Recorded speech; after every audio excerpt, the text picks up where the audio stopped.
When we judge, or if we do judge, when I place a judgment on something, I have a final idea and result and plan to head sort of a transmutation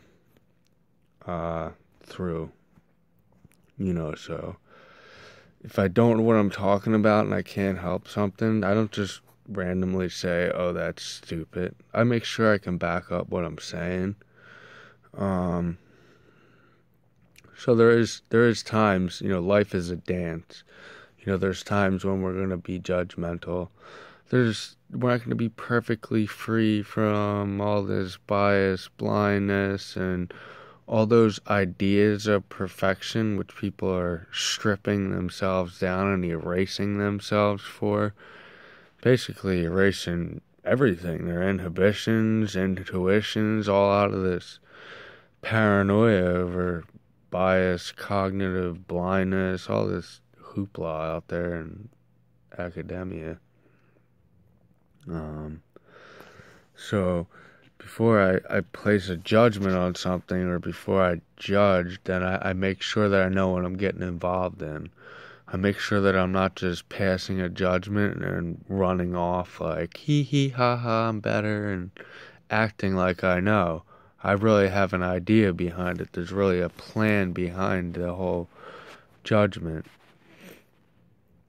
And that's how I kind of see things through, and then I can smooth out the kinks.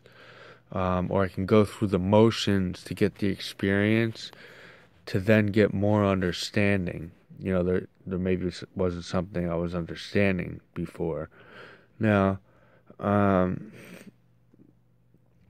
the inverse, people usually want to jump your corpse there if you end up wrong. And you do approach them like that, just know that off the inverse, they usually turn around and try to do you the same way, or seek to eliminate and destroy you, or what have you, because every action has an equal and opposite reaction. So that's also, if you're going to judge, you plan all that into what you're taking into account for is the opposite action to or the opposite reaction to your action there. You're always going to have to stave off some of the momentum, or, like karmic backlash, you could call it. Because stuff makes noise when it's falling or going down, or it goes down, or whatever, or stuff gets noisy. So noise creates chaos. All that is energy. You want to seek to minimize that ripple effect, that backlash. So there's a technique and art to it.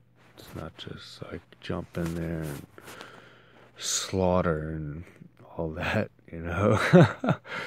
Which, sometimes I make it appear that way, but it's because I really get things lined up to begin with. Then you can just kind of jump in there, and a lot of the situations aren't really hard to transmute.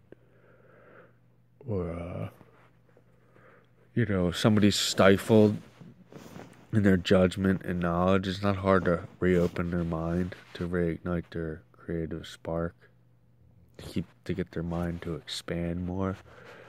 And sometimes that's really all we're approaching, is somebody with a closed mindset. We want to reopen their mindset, expand their mind, get them outside of the confines of that box. And that's where the art, the method of what I call magic comes into play. And all that works into a total sum of things, which is, for what I've read, is called Tantra. Not the sexual kind, but it's actually, if you look it up, it means to weave and loom. So in this process, you would want to wrap up and eliminate any of the ripple effect. You'd want to weave that up in a wrap so that the bind takes effect and it can't ripple out back at you. There's all sorts of things, elements to use to do that with.